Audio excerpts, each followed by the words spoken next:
capítulo 1. Abra sua Bíblia no livro de Tiago, capítulo 1, versículo 18.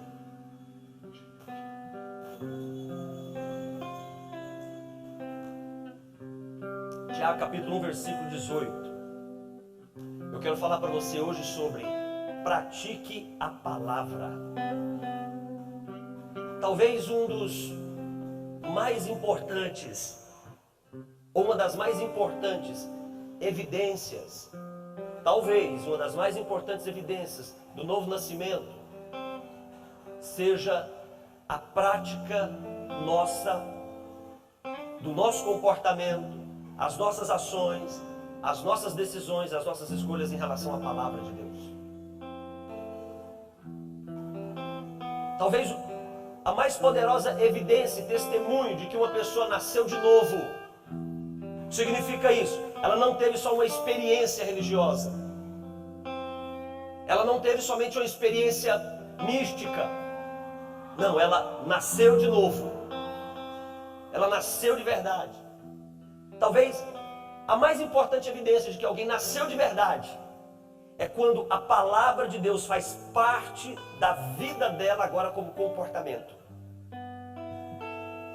Talvez essa seja uma das maiores dificuldades da igreja moderna, de viver, praticar o que a palavra de Deus diz.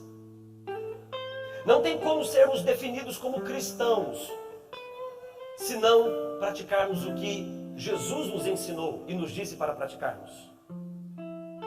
Talvez a genuinidade, a legitimidade de sermos chamados cristãos e não talvez evangélicos.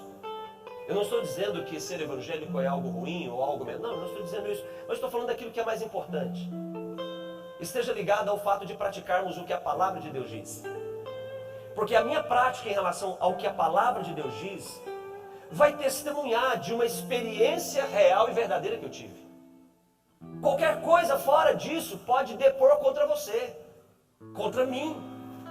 E pode chamar à existência o contraditório daquilo que eu acredito. Tiago diz, no primeiro capítulo da carta que ele escreve, no versículo 19, olha o que Tiago diz: saibam destas coisas, amados irmãos, todo homem esteja pronto para ouvir e tardio para falar, tardio para irar-se, porque a ira do homem não produz a justiça de Deus.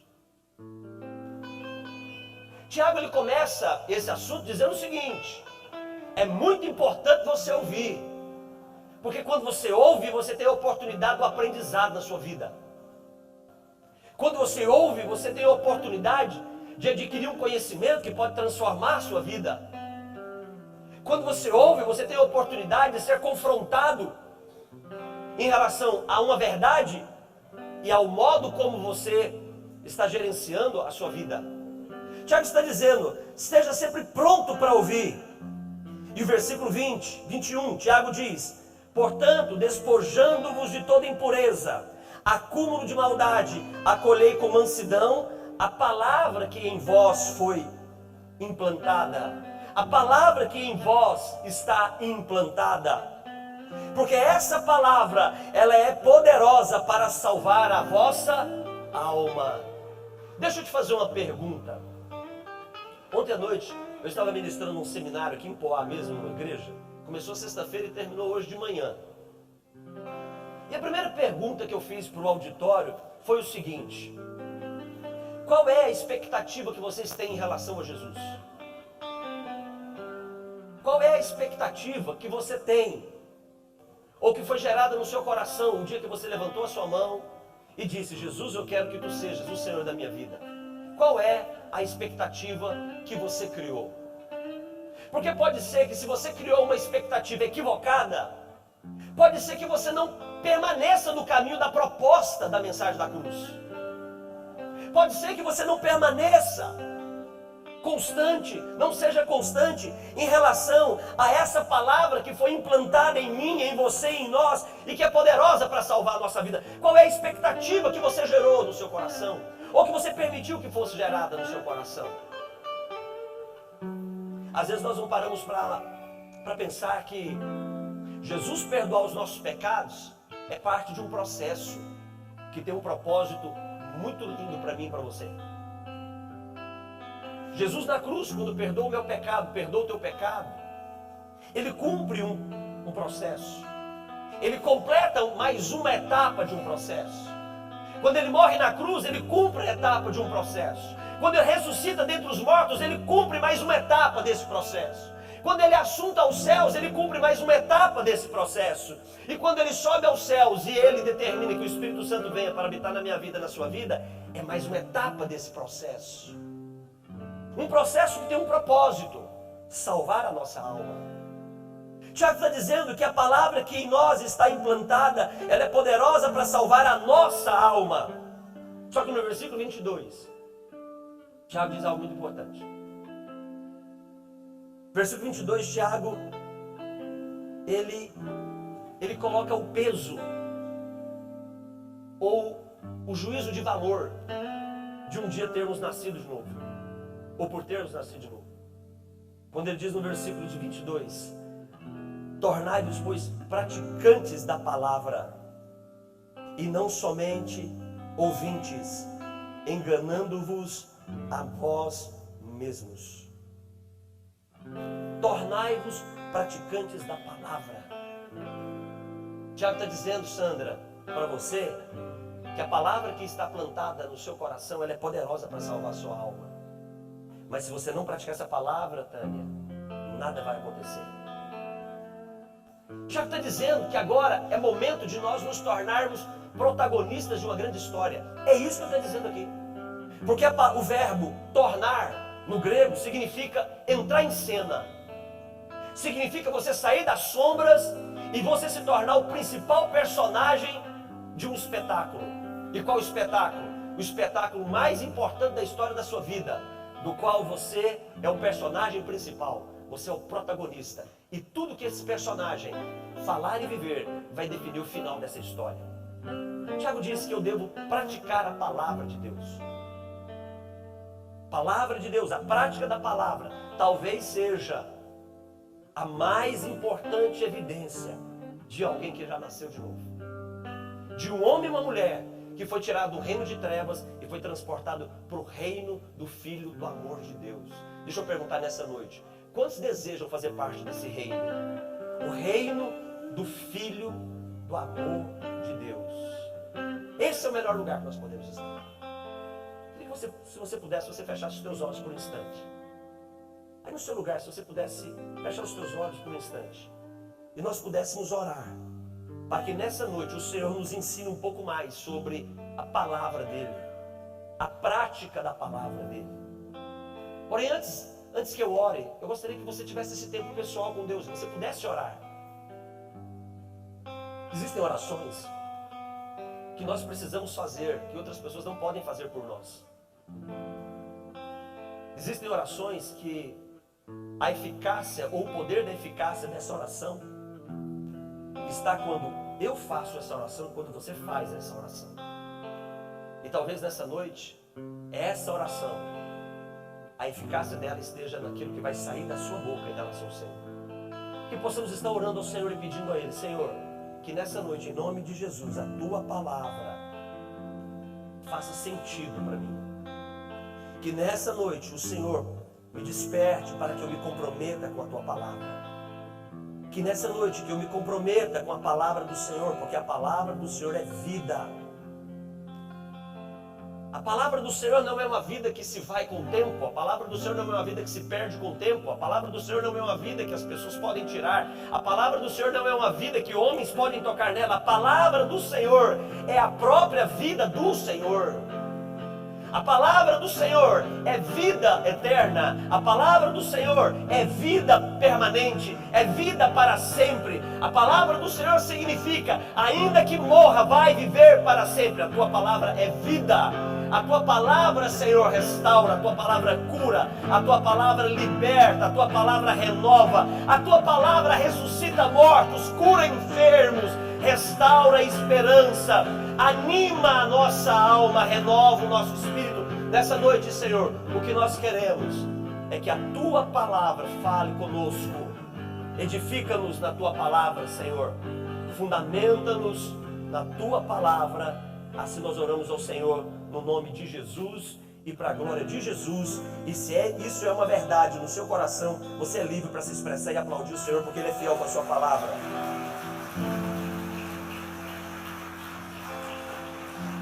Sabe uma coisa que é muito importante? Nós nunca podemos nos esquecer disso. Nós temos que ser reverentes em relação à palavra de Deus. A palavra de Deus merece toda a nossa reverência. A palavra de Deus merece todo o nosso cuidado. Por quê? Porque a prática dessa palavra pode transformar a nossa vida. Pratique a palavra. E a sua reverência, o seu cuidado, o seu zelo, o seu temor em relação à prática dessa palavra pode mudar a sua história. Mudar a história da sua casa, da sua família, pode mudar a história do seu bairro, pode mudar a história de uma cidade inteira, pode mudar a história de nações inteiras. Sabe o que vai mudar a história da Coreia, Osíris? É a palavra de Deus. Só que a palavra de Deus precisa de homens para que a preguem. A palavra de Deus precisa de homens que anunciem essa palavra. Porém, mais do que anunciar essa palavra, precisa de homens e mulheres que vivam essa palavra. Que vivam essa palavra de tal maneira que a vida desse homem e dessa mulher não tem como ser desassociada, não tem como ser separada da prática dessa palavra. A vida desse homem e a vida dessa mulher em relação à palavra de Deus é uma coisa só. Quando olham para você, quando olham para a minha vida, não há um outro relatório para ser dado a nosso respeito, não há outra coisa para ser dita a nosso respeito, senão ali vai, ali está, ali vive, ali mora, ali trabalha um homem e uma mulher de Deus. Por que é um homem de Deus? Porque ele pratica a palavra de Deus. Um certo homem chamado Nicodemos, ele teve muita curiosidade para conhecer Jesus. E as Escrituras nos ensinam no Evangelho de João capítulo 3, que ele foi se encontrar com Jesus, mas o encontro de Nicodemos com Jesus não era algo simples, porque Nicodemos era um homem muito importante na sua época. Ele representava um pensamento, ele representava um pensamento religioso, poderíamos dizer, talvez uma fé, que ele se encontrar com Jesus não seria coerente. Mas ele sabia o que Jesus estava fazendo e falando. Então, entre seguir toda uma história de formação, de influência, de princípios que a sua espiritualidade lhe deu, ou que ele adotou como sua espiritualidade, e conhecer a verdade, ele fez uma escolha, conhecer a verdade. E nesse encontro de Nicodemos com Jesus, um encontro às escuras, um encontro às escondidas, Nicodemos diz algo para Jesus muito importante. Jesus diz: eu sei que ninguém pode fazer o que você faz se Deus não estiver com ele. Nicodemos não foi atraído pelo discurso do nosso Senhor. O que impressionou Nicodemos não foi a capacidade que Jesus tinha, talvez, de elaborar um bom sermão. O que impressionou Nicodemos e fez ele desafiar, talvez, toda uma vida aplicada a uma vida religiosa, e desafiá-lo a colocar tudo isso em risco e falar com Jesus, não foi a capacidade que Jesus tinha de trabalhar as palavras da lei, mas foi a capacidade que Jesus tinha de demonstrar para as pessoas que aquilo que ele acreditava, a palavra do Pai que ele conhecia, ele praticava integralmente em todos os seus comportamentos. Deixa eu lhe dizer, a prática da palavra de Deus na nossa vida vai atrair as pessoas para perto de nós. A prática da palavra de Deus na nossa casa vai fazer com que as pessoas percebam que família podem ser benditas diante do Senhor. A nossa prática da palavra, a nossa vida, cada decisão nossa, cada escolha nossa, quando feita debaixo da autoridade da palavra de Deus, vai despertar interesse nas pessoas. Jesus, quando ele falava, as pessoas davam testemunho a respeito dele. Tinha um testemunho a respeito de Jesus quando ele falava. E sabe qual era o testemunho? As pessoas diziam: ele não prega, ele não ensina, ele não fala como os escribas, os fariseus e os doutores da lei, mas ele fala como alguém que tem autoridade. A autoridade é ser legítimo. A autoridade é ter direito de reivindicar para si aquilo que se fala. Não há autoridade sem que você possa requerer para a sua própria vida aquilo que você fala. Se você fala de verdade para os outros, você só tem autoridade para falar de verdade se você pratica a verdade. A autoridade se fundamenta no princípio de você dizer algo que antes se cumpre na sua própria vida. Tiago diz, não sejam meros ouvintes da palavra, mas sejam praticantes da palavra. Tornai-vos, entra em cena, saia das sombras, saia do discurso vazio, saia, abandona as historinhas que você tem contado e se deixa ser transformado pelo poder dessa palavra. Primeiro lugar, quem pratica a palavra de Deus revela que conhece a palavra de Deus. No Evangelho de Mateus capítulo 22, versículo 29, Jesus ele tem um embate com um grupo de pessoas.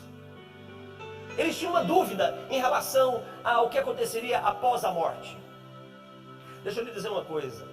Toda dúvida em relação à nossa espiritualidade é resultado da falta de conhecimento que temos da palavra de Deus.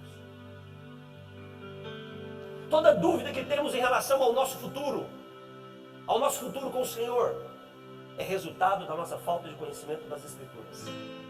O dia que você conhecer as Escrituras como se deve ser conhecida, deixa eu lhe dizer, o seu coração, o meu coração, o nosso coração não terá espaço para dúvida. Não haverá mais questionamentos, não existirão mais questionamentos, não haverá medo, não haverá receio. Medo é um ambiente construído na nossa alma porque desconhecemos o que a palavra de Deus diz. O dia que conhecemos a palavra de Deus, não haverá mais medo no nosso coração, porque a palavra de Deus traz certeza para todas as inquietudes do coração do homem. Em primeiro lugar, quando você conhece a palavra de Deus e pratica a palavra, você pratica a palavra de Deus. Nesse debate de Jesus com os fariseus, com os saduceus, sobre ressurreição ou reencarnação, Jesus resume todo o dilema deles. Vocês estão errando, porque vocês não conhecem a palavra de Deus. Quando você não conhece, você não pratica. Você só pratica o que você conhece. Mas eu falo de um conhecimento, não um conhecimento didático apenas. O conhecimento didático é importante. Ele introduz você à oportunidade de ter uma experiência. Porque o nosso relacionamento com a palavra de Deus não pode ser apenas didático. O seu contato com a palavra de Deus não pode ser, por exemplo, como um contato que você tem com uma matéria, com um assunto acadêmico. Não é como você sentar na sala de aula e aprender física, aprender química, aprender matemática, aprender português. É muito bom esse nível de conhecimento, mas deixa eu lhe dizer, a minha experiência, a sua experiência com a palavra de Deus tem que transcender as habilidades do nosso conhecimento comum. Sabe por quê? Porque a palavra de Deus fala mais do que simples letras escritas, mais do que um vocabulário, um idioma. A palavra de Deus representa a essência de uma pessoa. E por isso, para ela ter efeito poderoso na minha vida, eu preciso ter experiência com ela. O Evangelho de João, no capítulo 1, começa dizendo: no primeiro era o Verbo, o Logos. Mas o Verbo, esse Logos, ele se fez gente, como eu e você, para que pudéssemos conhecê-lo, não só por aquilo que está escrito, mas para que pudéssemos também ter uma experiência com aquilo que ele diz a respeito dele mesmo. Eu preciso conhecer a palavra de Deus, senão não vamos praticar a palavra de Deus. Conheça de forma didática, leia a palavra, estude a palavra, se aprofunde na palavra. Pesquise sobre a palavra, pesquise as línguas da palavra de Deus, as línguas que foram escritas, saiba os momentos históricos, saiba as influências, estude os personagens. Isso tudo é muito importante, mas deixa eu lhe dizer, tudo isso sem uma experiência com essa palavra não vai te dar tantos resultados. Você precisa ter experiência com ela. Você precisa acreditar que ela dá o resultado que ela diz que vai dar. Isso é experiência com a palavra. Você precisa ser ousado em relação a essa palavra. Jesus responde para aqueles homens: vocês erram porque vocês não conhecem as Escrituras. E por não conhecer as Escrituras, vocês não conhecem o poder de Deus. Sem conhecer a palavra, você não conhece o poder de Deus. Experiência. Qual é o nível? Ou quais são os níveis de experiência com essa palavra que você tem vivido? Quais foram os momentos que você arriscou tomar uma decisão fundamentada no que a palavra de Deus diz. E você arriscou fazer o que Deus diz. E você arriscou se submeter ao que Deus diz. E você assumiu todos os riscos, por mais que fosse loucura, de fazer o que Deus diz para você fazer em relação à palavra. Quais foram os resultados que você teve?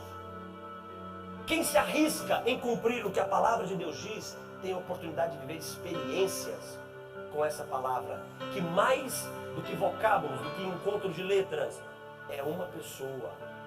A palavra de Deus é uma pessoa. Claro, quando eu digo que a palavra de Deus é uma pessoa, estou dizendo, ele representa uma pessoa.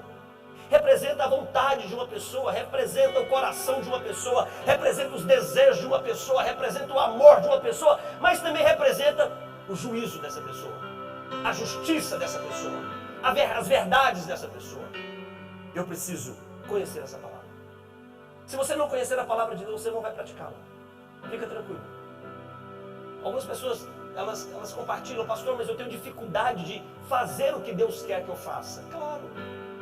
Você não conhece o que Ele quer na completude.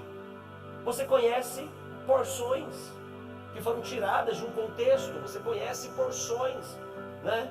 Existem porções da palavra de Deus que se tornaram mantras para algumas pessoas, rezas para algumas pessoas. Tem gente que anda com o Salmo 91 dobrado dentro da carteira. Tem gente que anda com o Salmo 23 dobrado dentro da carteira. Tem gente que tem a página, a Bíblia aberta em casa no Salmo 21, no 23, no Salmo 91. Dizer, isso não é conhecimento da palavra de Deus. Isso é um comportamento de medo. Essa semana eu fui num cliente meu, e eu entrei no escritório dele, e ele está passando um momento difícil na empresa dele, e no meio de toda a papelada na mesa dele, no meio da mesa dele, pastor Alexandre, a Bíblia estava aberta, no Salmo 23. E eu fiquei pensando, o que ele está esperando? Se ele não tiver um comportamento em relação ao que essa palavra diz, nada vai acontecer. Em primeiro lugar, conheça a palavra de Deus para que você a pratique. Invista tempo lendo a palavra de Deus. Hoje existem tantos meios para que você aprenda e conheça a palavra de Deus. Tem a palavra escrita. Ah, pastor, eu não tenho paciência para ler. Tem a palavra de Deus em áudio. Ouça a palavra de Deus. Vai lá, baixa no seu smartphone, baixa lá no seu aplicativo, coloca o fone de ouvido, entra no trem, daqui para São Paulo, 1 hora e meia, vai ouvindo a palavra de Deus. O Novo Testamento em áudio, todo o Novo Testamento em áudio, é pouco mais de 20 horas. Sabe o que significa isso? Ouvindo o Novo Testamento, todos os dias, 1 hora por dia, em 20 dias, você ouviu todo o Novo Testamento. Tem interesse pelas Escrituras. Se interesse por aquilo que Deus diz. Tem interesse em aprender, em conhecer. Você só pode praticar o conhecimento que você tem. Se você busca uma profissão, você só vai ser um bom profissional se você buscar conhecimento na área que você vai atuar. Um bom médico precisa estudar 6 anos, mais 2 anos de residência. Ele precisa de conhecimento para praticar a medicina. Um bom advogado, 5 anos fazendo na faculdade de Direito, depois mais o exame da ordem, para depois ser um bom profissional. Sem conhecimento não tem prática do conhecimento. Sem conhecimento não tem prática, e sem a prática não tem o resultado que o conhecimento produz. Se o conhecimento da palavra de Deus me dá a condição de salvação de alma, porque é o que o Tiago diz, se eu não conheço essa palavra para praticá-la, por consequência, eu não tenho o resultado do poder dela. Deixa eu lhe fazer uma pergunta. Qual é o nível do teu comprometimento com essa palavra? Nós tivemos um momento muito bonito, muito gostoso de adoração ao nome do Senhor. Mas pode ser que lá no final isso não conte muito, se eu não conhecer o que Ele espera de mim através da sua palavra. Sabe, eu costumo dizer que algumas coisas, eu tenho dito isso muito, mas eu tenho pensado também muito a respeito disso, da seriedade disso. Porque isso pode entristecer algumas pessoas, ou pode até mesmo desanimar algumas pessoas. Mas é o que eu acredito.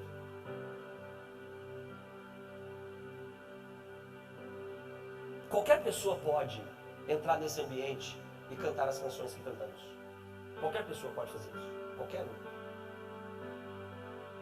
Qualquer pessoa pode se emocionar com o ambiente que é criado nesse lugar. Sabe por quê? Porque Deus está presente nesse lugar. Eu acredito que o Senhor se faz presente nesse lugar. E é impossível o ser humano não se sentir constrangido, tocado, aquecido no seu coração com a presença do Senhor. Não importa o nível da sua fé, qual é a expectativa da sua fé, não importa. Não importa qual é o nível do seu pecado, não importa qual é o seu nível de comprometimento com o mal, não importa se Jesus está em um lugar, a graça, o amor e o poder dele se manifesta e domina e governa todo o ambiente. Eu acredito nisso. Então vir a esse ambiente e participar do que esse ambiente significa, se emocionar com o que acontece aqui, se alegrar com o que acontece aqui, sentir paz com o que acontece aqui, qualquer pessoa pode viver isso. Qualquer um. E sabe por quê? Porque a misericórdia de Deus está para todos. Agora, ter uma vida transformada é para aqueles que conhecem e praticam a palavra de Deus. Essa palavra que está implantada em nós é poderosa para salvar a nossa alma. Por isso, tornai-vos praticantes e não meramente ouvintes, enganando a vós mesmos. Não estão me compreendendo? Eu preciso conhecer a palavra de Deus. Nós não podemos brincar com a palavra de Deus. Conhecer a palavra de Deus e conhecê-la de uma forma verdadeira. Você precisa conhecer a palavra de Deus de verdade. Como você faz e como é possível conhecer a palavra de Deus de uma forma verdadeira? Simples. Que comece por uma experiência tua com a palavra. Não uma experiência tua com quem fala da palavra. Isso é muito importante. Eu não estou desmerecendo aquilo que nós pastores fazemos. Não, não é isso. Eu só estou dizendo para você que o caminho mais seguro para você conhecer a palavra é quando você tem uma experiência direta com ela. Não construa suas experiências com a palavra de Deus a partir de outras pessoas. Que as outras pessoas sejam os facilitadores, que os professores, que os mestres, que os discipuladores sejam apenas aqueles que estão respaldando um conhecimento que antes você desejou em relação da palavra. Tem muita gente sendo enganada nesses dias, porque elas preferem ouvir o que os outros dizem da palavra de Deus do que ter uma experiência pessoal com a palavra de Deus. E por isso muita gente está sendo enganada. As pessoas estão praticando muitas coisas, as pessoas estão acreditando em muitas coisas, as pessoas estão aguardando muitas coisas que o Senhor nunca disse que faria. Nunca disse que faria. E elas estão vivendo como se Deus um dia fosse fazer por elas. Mas nunca vai acontecer. Sabe por quê? Porque não é o que Ele diz. E eu preciso saber o que Ele diz. Segundo lugar,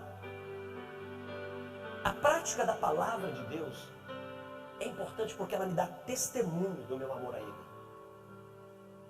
Se você não pratica a palavra de Deus, você não dá testemunho do seu amor por Ele. Não tem como você testemunhar do seu amor pelo Senhor se você não pratica o que Ele diz. No Evangelho de João, capítulo 14, versículo 15, está escrito isso. Se vocês me amam, vocês cumprem os meus mandamentos.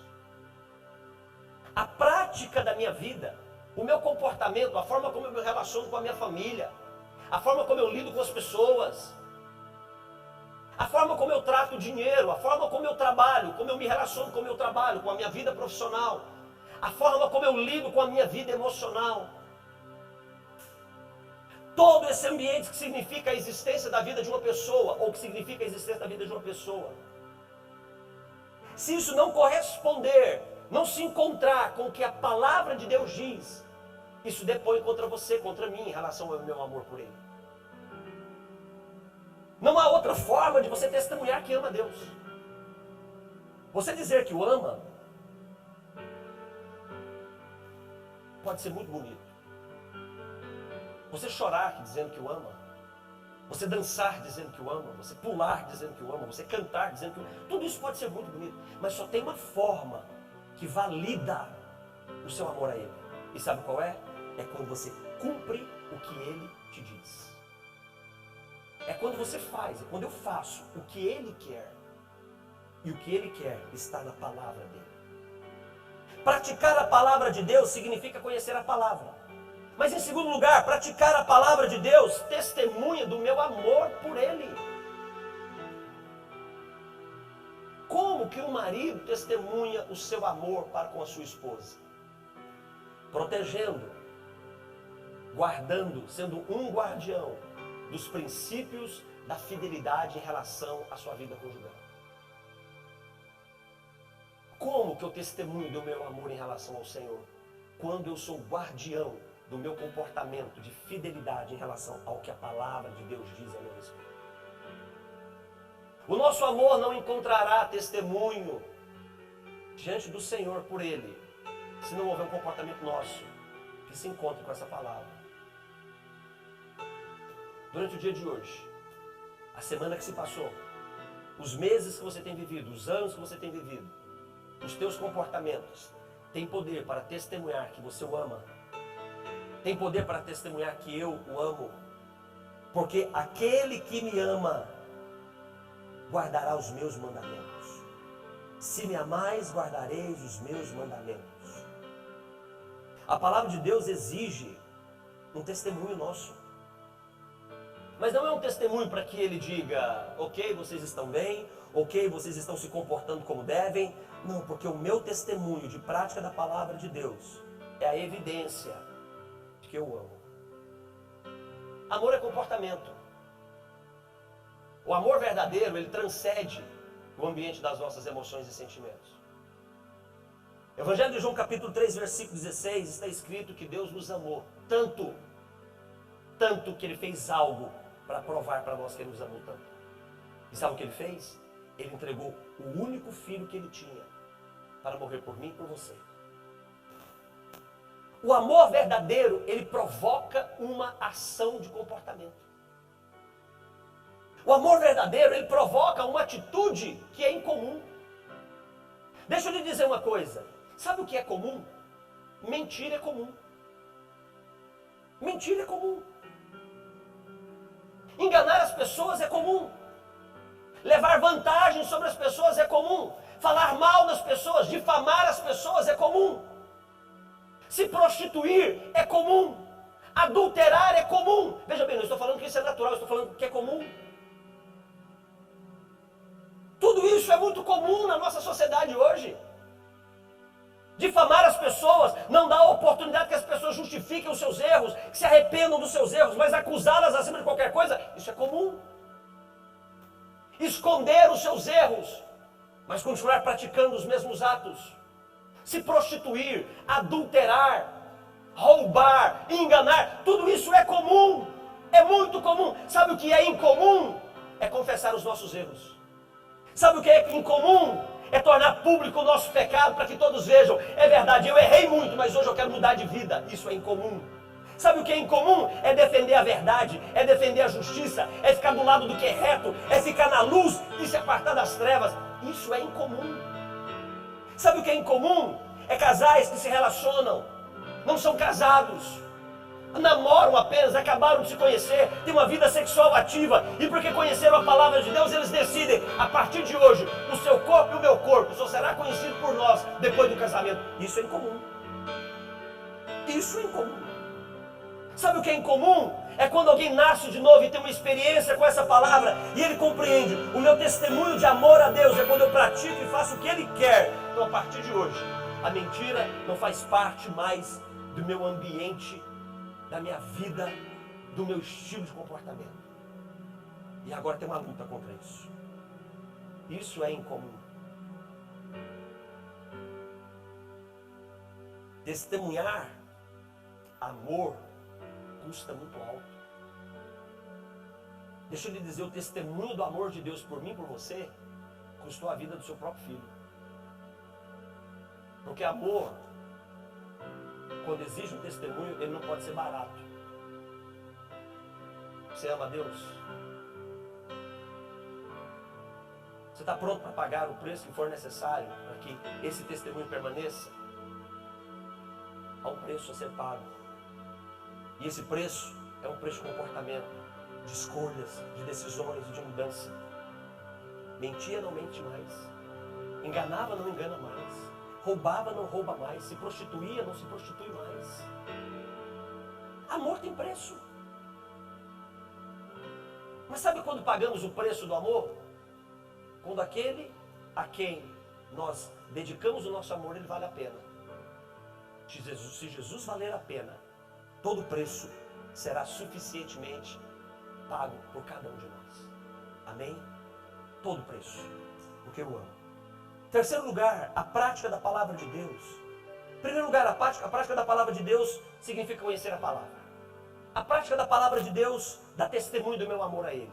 Mas em terceiro lugar, a prática da palavra de Deus me tira do caminho do erro. Existem pessoas que não conseguem vencer suas fraquezas. Existem pessoas que têm limites. E é comum, o ser humano é limitado. Nós temos limites. Talvez um limite que eu tenha, o irmão Carlos não tenha na sua vida pessoal. Para ele isso é tranquilo, mas para mim é um problema. Talvez algo que para o Ronaldo é extremamente difícil de praticar, de viver, para o Igor é tranquilo. Nós temos limites, os nossos limites são diferentes. Mas a resposta, ou a solução, ou o caminho para vencermos os nossos limites é o mesmo. Não muda. Aquilo que me seduz pode não seduzir, por exemplo, Israel. Aquilo que para mim é uma fraqueza, é um ponto fraco na minha vida pessoal, para o Lucilo não é. Somos diferentes nas nossas fraquezas, nos nossos ambientes de sedução, nos nossos limites. Mas a resposta para vencê-los é a mesma, não muda. A prática da palavra de Deus me tira do caminho do erro. É o único argumento, é o único meio, é a única forma de você não ser vencido pelo erro, não ser vencido pelo pecado, não ser superado pelas suas fraquezas. É quando você pratica o que a palavra de Deus diz. Salmo 119, versículo 11 diz: guardei no meu coração a tua palavra, para não pecar contra ti. Quando você tem a palavra de Deus no teu coração, você está livre do caminho do erro. A possibilidade do erro te vencer de novo perde força. Você já se sentiu afrontado? Você já se sentiu pressionado? Você já se sentiu envergonhado, vencido em áreas que você não é forte o bastante? Fica tranquilo. Não tem nada errado. O que tem é a ausência de um argumento no seu coração para vencer e fazer com que você vença todas as suas áreas de fragilidade. E qual é esse argumento? É a palavra de Deus. Quando encontramos a palavra de Deus no nosso coração, nós temos a oportunidade de vencer todas as nossas fragilidades. Quem pratica a palavra de Deus, quem pratica a palavra de Deus, está fora do caminho do erro. Davi foi um grande homem de Deus. Davi tinha um coração muito especial. O coração de Davi era um coração muito especial. Deus diz que o coração de Davi era especial. O Senhor diz: o coração de Davi é especial para mim, porque o coração dele é conforme a minha vontade. Mas Davi tinha seus limites. Davi também tinha suas fraquezas. Davi também tinha os seus erros. E tem um salmo que é uma declaração de Davi diante dos seus erros. É uma declaração de arrependimento diante dos seus erros. E nesse salmo Davi diz: Senhor, não retire de mim o teu espírito. A ideia de Davi significava: se a tua vida, se a tua verdade, se o teu espírito, se a tua palavra, se a tua vontade permanecer em mim, eu ainda tenho chance. Mas se de mim sair a tua consciência, a consciência de quem o Senhor é, para mim está tudo perdido. Se você perder a consciência de quem Deus é, e não tem como você definir a Deus, de você saber quem Deus é, se você não conhecer a palavra dele. Tudo que se deve saber a respeito de Deus se completa no conhecimento do que a palavra dele diz. Todo conhecimento de Deus se completa, se conforma na revelação do que a palavra dele nos entrega. Então, quando você não conhece a palavra de Deus, você não tem conhecimento de quem Deus é.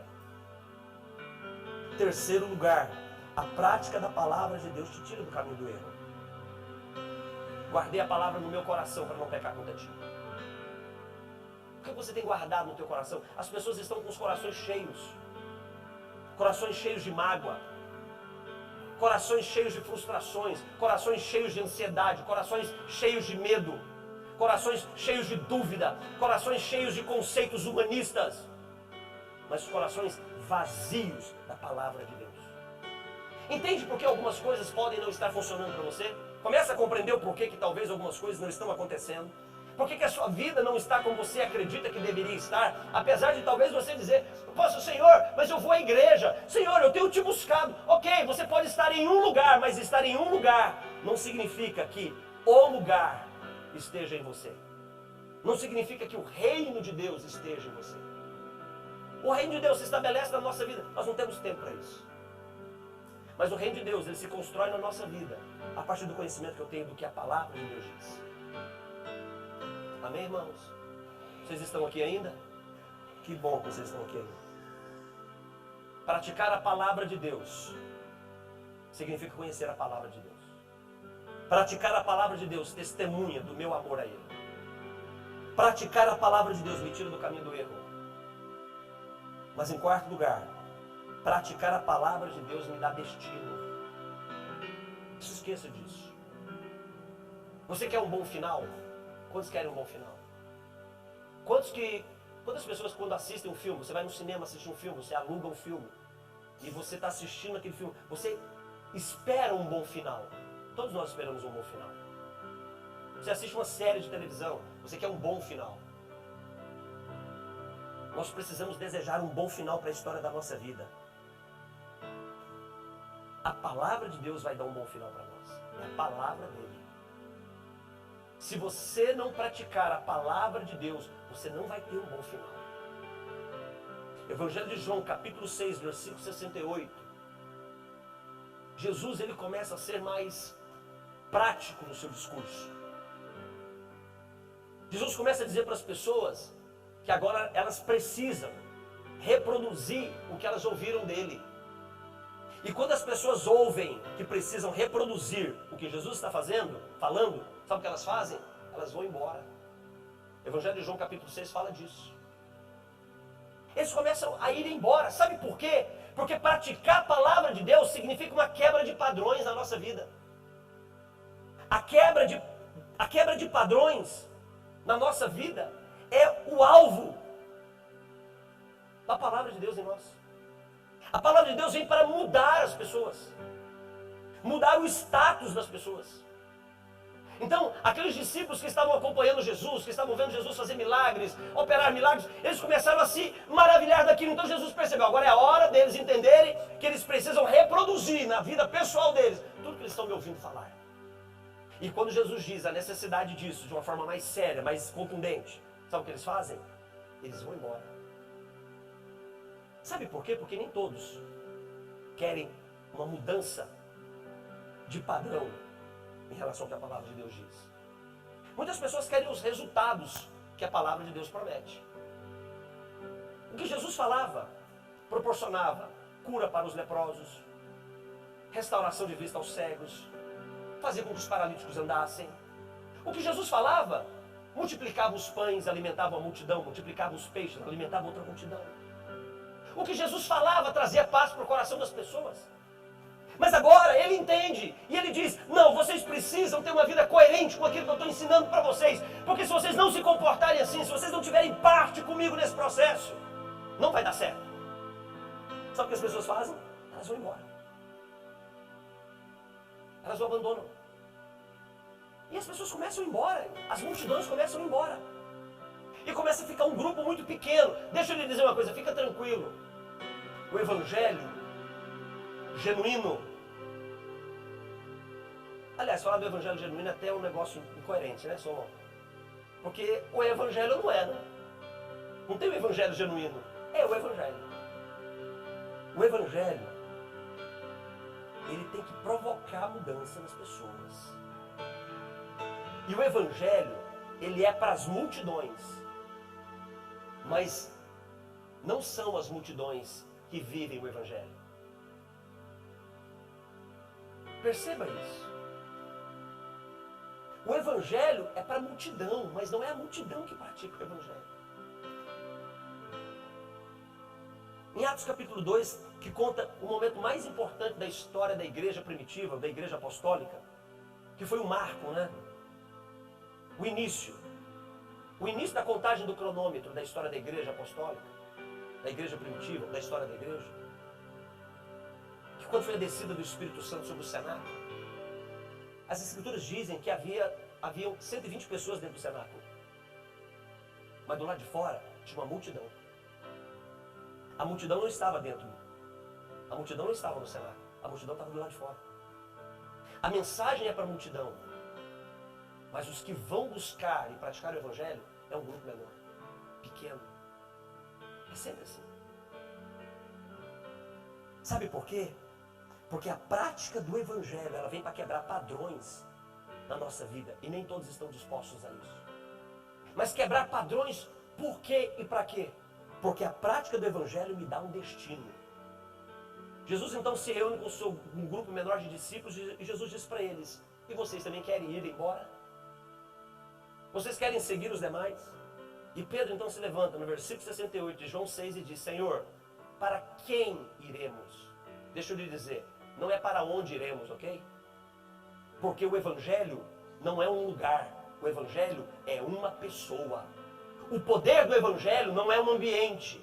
O poder do evangelho não está em uma igreja, não está em uma denominação. O poder do evangelho está em uma pessoa. Nós temos que ir em busca de uma pessoa, e essa pessoa é o Senhor.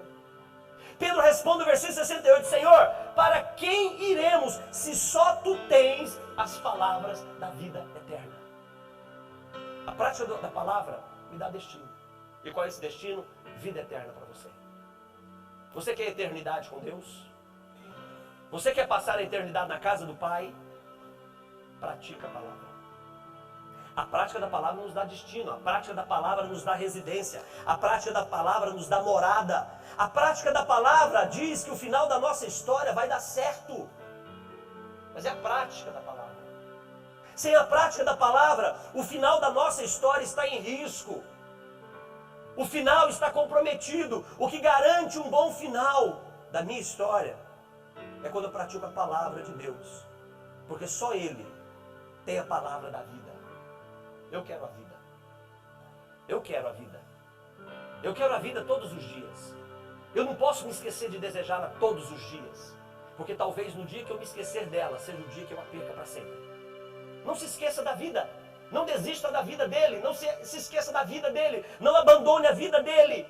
A prática da palavra de Deus me dá destino. Você não pode perder esse objetivo da sua frente. Você não pode tirar essa meta, esse alvo dos teus olhos. Você tem que viver hoje, você tem que viver agora. Como se tudo fosse resolver daqui a 1 minuto. Como se agora fosse o último minuto para resolver a história da sua vida. Porque você não sabe também quando vai ser. Você não sabe, Leandro. Então eu vivo hoje como se fosse o momento mais importante. Praticar a palavra. Não negocie a prática da palavra. A prática da palavra significa conhecer a palavra. A prática da palavra significa testemunhar que eu amo. A prática da palavra me tira do caminho do erro. A prática da palavra de Deus me dá destino. Mas em quinto lugar, para nós concluirmos, a prática da palavra me dá a oportunidade de ver respostas do céu em relação à minha vida. Você quer ver respostas do céu para você? Você quer que Deus te responda? Pratique a palavra de Deus. A prática da palavra me dá a oportunidade de ver respostas do céu. Lucas capítulo 5, versículo 5. Lucas 5, 5. Conta uma experiência linda de Jesus com Pedro. Foi o encontro de Jesus com Pedro. Pedro não o conhecia. Pedro não tinha experiências com o Senhor. Mas o Senhor sabia que Pedro podia ser um homem melhor do que era. Pedro sabia que Jesus era alguém talvez muito importante, alguém muito, uma palavra diferente, mas Pedro não tinha experiência. Mas Jesus sabia, Pedro pode ser um grande homem, Pedro pode ser um grande apóstolo, Pedro pode ser um homem de Deus. E por causa disso, Jesus então provoca o encontro. Em Lucas 5, versículo 5, depois de uma noite de pescaria, Pedro era pescador, era o que ele fazia de melhor. Deixa eu te fazer uma pergunta, o que você faz de melhor? Qual é ou quais são as suas melhores habilidades? Quais são as suas maiores ou melhores competências? Você não consegue viver hoje um resultado que seja satisfatório, mesmo você sendo capaz e habilidoso em muitas áreas? Fica tranquilo. Isso é comum de acontecer com pessoas. Nem sempre tudo dá certo conosco. Nem sempre tudo vai bem conosco, nem sempre tudo vai bem na família, nem sempre tudo vai bem no trabalho, nem sempre tudo vai bem com a nossa vida emocional, nem sempre tudo vai bem. Mas deixa eu lhe dizer uma coisa, quando tudo não está indo bem, eu posso ter a oportunidade de transformar tudo na minha vida, se tão somente eu praticar a palavra de Deus. Tudo pode mudar. Uma noite de pescaria, nada deu certo, mas o Senhor se apresenta a eles.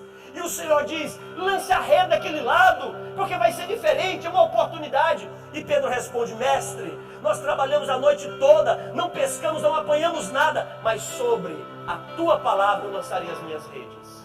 Sabe o que aconteceu? O texto de Lucas 5, versículo 6, começa a contar agora o resultado de alguém que decide praticar a palavra de Deus. As Escrituras dizem que as redes se encheram de peixes, a ponto das redes quase se arrebentarem de tantos peixes. Sabe por quê? Porque apesar de uma noite inteira sem nenhum resultado, quando eu pratico a palavra de Deus, agora quem responde não são as minhas habilidades, quem responde não são as minhas competências, quem responde é o céu que responde para a minha vida. A prática da palavra de Deus me dá a oportunidade de experimentar respostas do céu para a minha vida. Pratica a palavra de Deus. Está cansado? Está querendo desistir? Abandonar tudo? Você está a ponto? Cadê o João? Cadê o João? Cadê o João? Eu vi o João aí, não vi? Desceu lá. Tem que falar para o João. Cadê o João? João, não é hora de jogar a toalha. Não é hora de jogar a toalha. Você não é homem de jogar a toalha. Mas às vezes a gente tem vontade de jogar a toalha, não tem? Porque a gente está apanhando tanto. A gente está sofrendo tanto. É melhor jogar a toalha para que parem de nos bater tanto. Deixa eu te dizer uma coisa. Não joga a toalha. Pratica a palavra de Deus. Porque quando você praticar a palavra de Deus, você vai começar a experimentar respostas que você jamais imaginou que poderia experimentar. Quando você praticar a palavra de Deus, você vai ver resultados que você talvez durante muito tempo se julgou indigno de viver esses resultados. Mas tem graça bastante no coração de Deus a seu favor e a meu favor. Amém?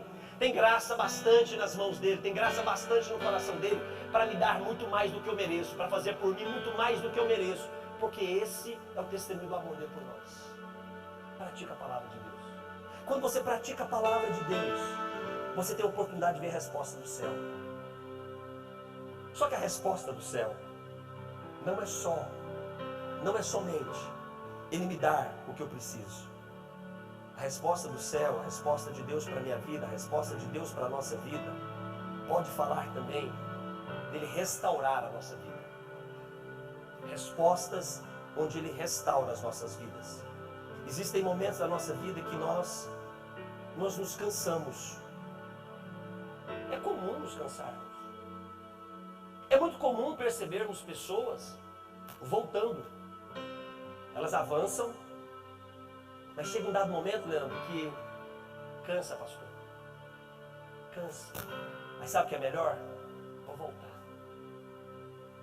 No Evangelho de João, capítulo 21, versículo 3, sabe o que está escrito lá?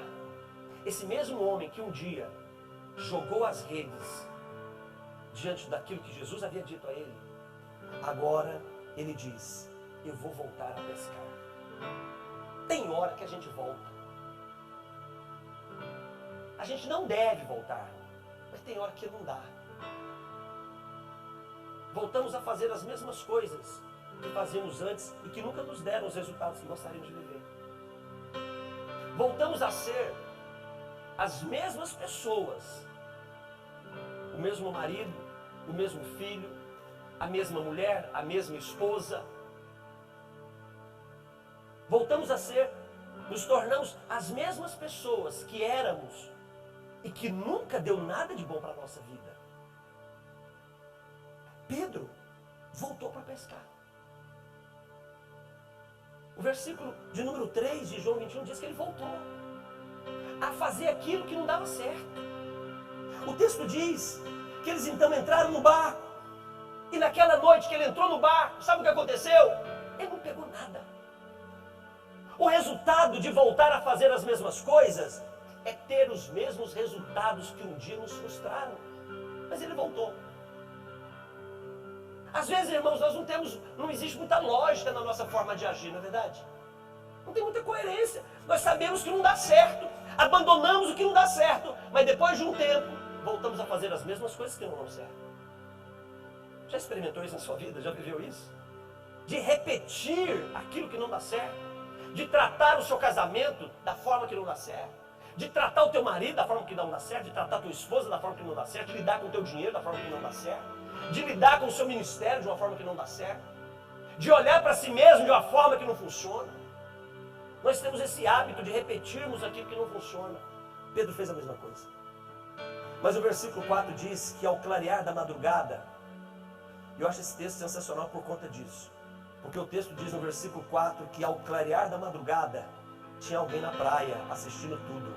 Deixa eu lhe dizer, tem alguém assistindo tudo que está acontecendo com você também. Tem alguém assistindo. Tem alguém vendo. Você que não está vendo. Porque está de noite. Às vezes as lutas são tão poderosas contra nós que a gente não enxerga. Mas deixa eu lhe dizer, você não precisa enxergar não. Você só precisa acreditar que tem alguém assistindo tudo que está acontecendo com você. E ele está lá, só esperando a hora certa. Porque o clarear da madrugada é o momento certo dele ganhar o nosso coração de novo.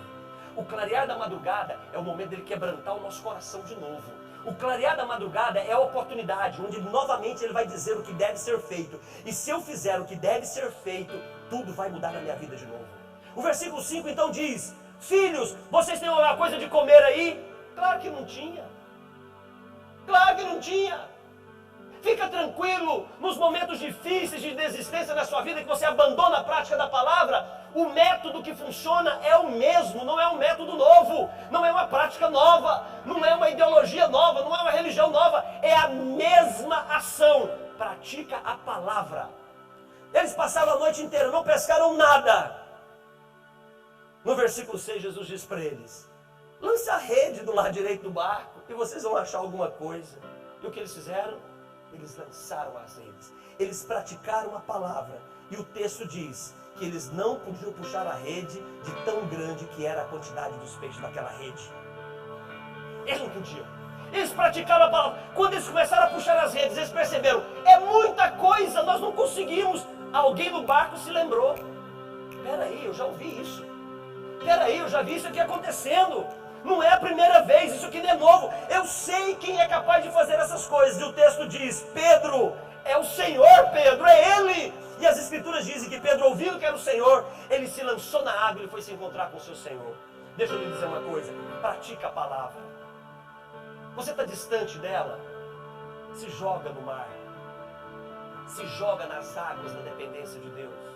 Se joga nessas águas que te separam da praia, onde Ele te aguarda com a resposta que você precisa. Seja ousado, porque Ele está pronto para te alimentar. Pedro chega na praia, sabe o que tem na praia? Peixe assado e pão para alimentar aqueles que têm fome na sua presença. Quantos têm fome da presença do Senhor? Vamos ficar de pé, irmãos? Vamos ficar de pé?